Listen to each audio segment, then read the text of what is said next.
Thank you. It was very similar. I just want to say now you're telling, first it was bullying online and pointing out the women members of the Independent Senate group when there are also many male members of that Independent Senate group.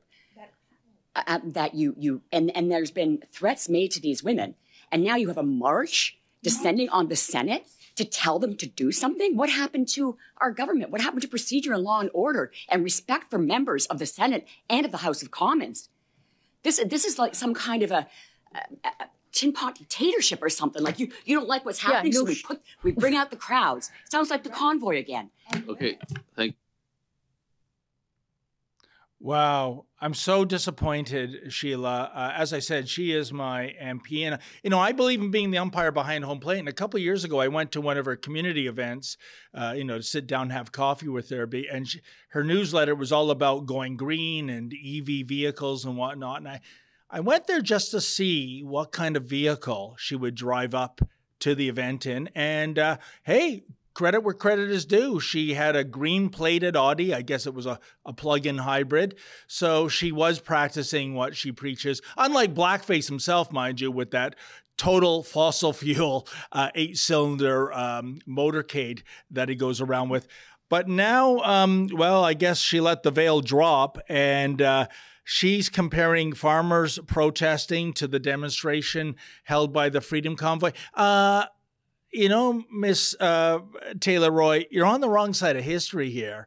The Freedom Convoy was 100% peaceful protest. You wouldn't know that, of course, if there was no such thing as independent media, including Rebel News in this country. For you to continue to demonize and vilify the Freedom Convoy, you've once again lost your cred, at least in my book. Geez, Sheila, when is that election going to come? And by the way, do you feel my pain? I live in the riding of Aurora, Oak Ridges, Richmond Hill.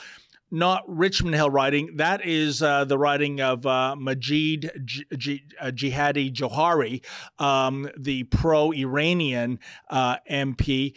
But I say, do you feel my pain? Because the Conservative member used to be a Liberal. That would be Leona Alislav, who in 2018 crossed the floor. Was it because of an ethical dispute with their government? No, it was because this is a swing riding, and her internal polling showed it was going to swing back Conservative, which it did. And yeah, and then, oh, by the way, talk about hoisted on your own petard in 2021. It swung back, I should say, Liberal. So she outsmarted herself. So I guess, that's a supplementary question. How am I supposed to vote in 20 whatever when the next federal election is, given I have a Liberal or a phony Liberal pretending to be a Conservative? But with the meat of the matter here, getting upset about the farmers. What do you make of that, Sheila? You live in farm country. I'm an actual farmer. Yes. In case anybody's wondering why I have such an interest in this, I'm an actual farmer. I grow food. Maybe we can show this terrifying protest that this absolute crazy lady lost her marbles over. You can see just how intimidating this is to her, that she needs to go against free association, the right to peacefully protest in the public square like these people. This is it. No way. This is what she's losing her marbles at committee over. No farmers, no food. Yeah, like David Wells from Newfoundland and Labrador, and I'm a sponsor of C-234 in the Senate. We've still got a fight ahead of us. We've had a fight behind us as well, but so far we've been successful in bringing the voices of our farmers, our growers, and our ranchers. We don't even need to hear what this senator is saying, but that is the level of intimidation, apparently, for your MP to lose her mind.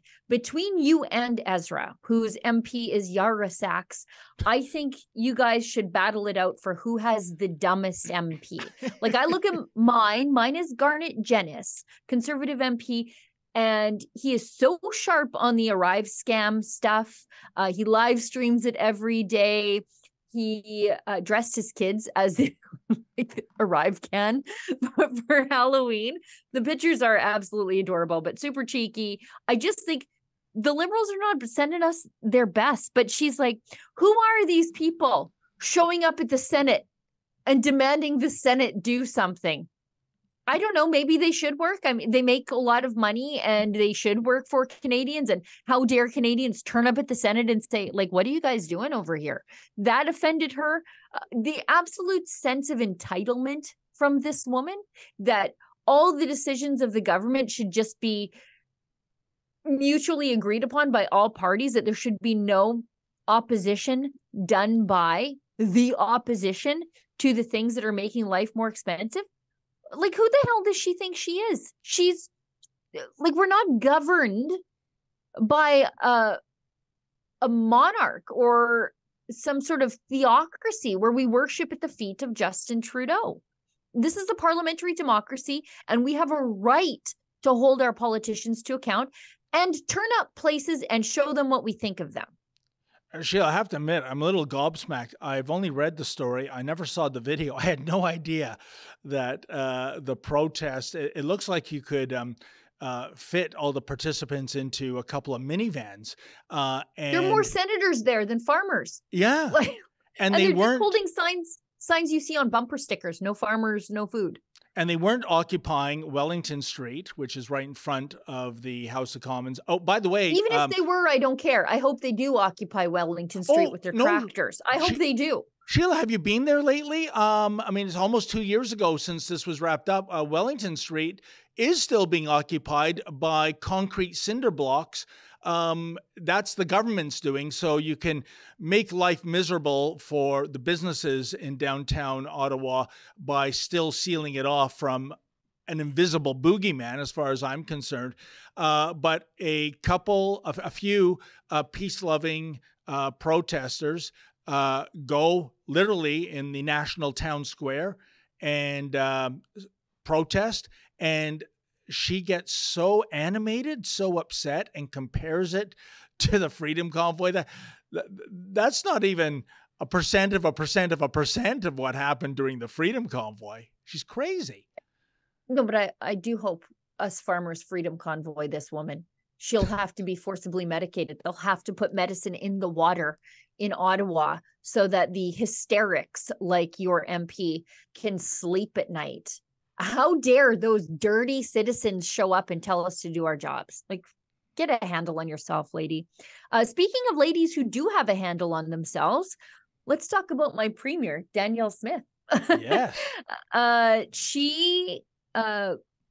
There's this excellent video of her questioning Stephen Guilbeault. The and criminal. Talking about the cost of and you know what? Stephen Guilbeault's nemesis is clearly Danielle Smith. She led the charge in overturning Bill C-69.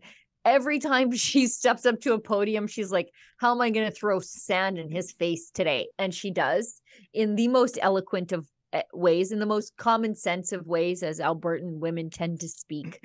And it just makes me so happy to see. It's something far more to the point than anything we ever saw from Jason Kenney and his strongly worded letters that ended up in a trash can because they used words of greater than 2 syllables, like watermelon, which would have confused Justin Trudeau and disoriented him. So into the trash can they go. So anyways, let's see this clip from Danielle Smith.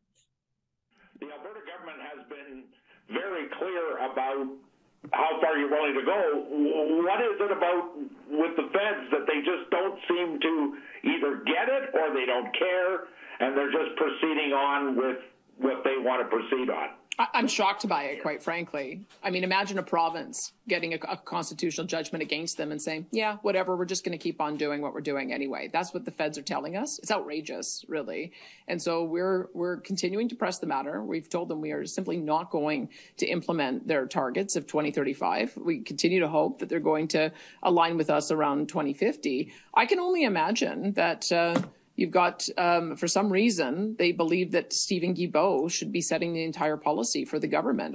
In the face of everything showing them that these reckless policies are causing their support to erode. Everybody knows that the reason why their grocery bills are going up, the reason why it costs a lot of money to fuel up with gas and diesel, the reason why it's going to cost money in home heating this winter is because of their carbon tax, because of their reckless policies. So it's a very easy point for us to make. If you think things are bad now, they're going to be 5 times worse.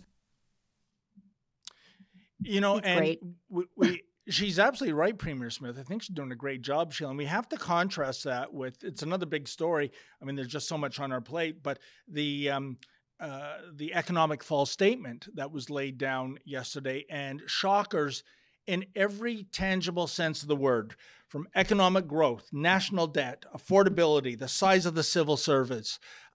It was an absolute failure.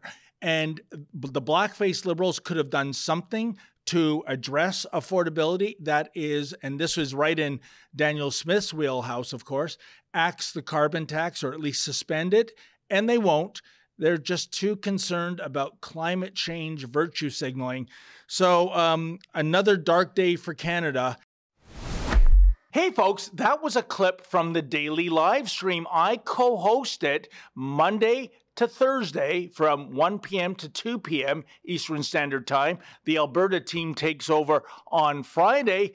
Please tune in. And by the way, we want to hear your 2 cents worth. If you're able to make a minimal $5 donation, we will read your chat on the air live. Thank you.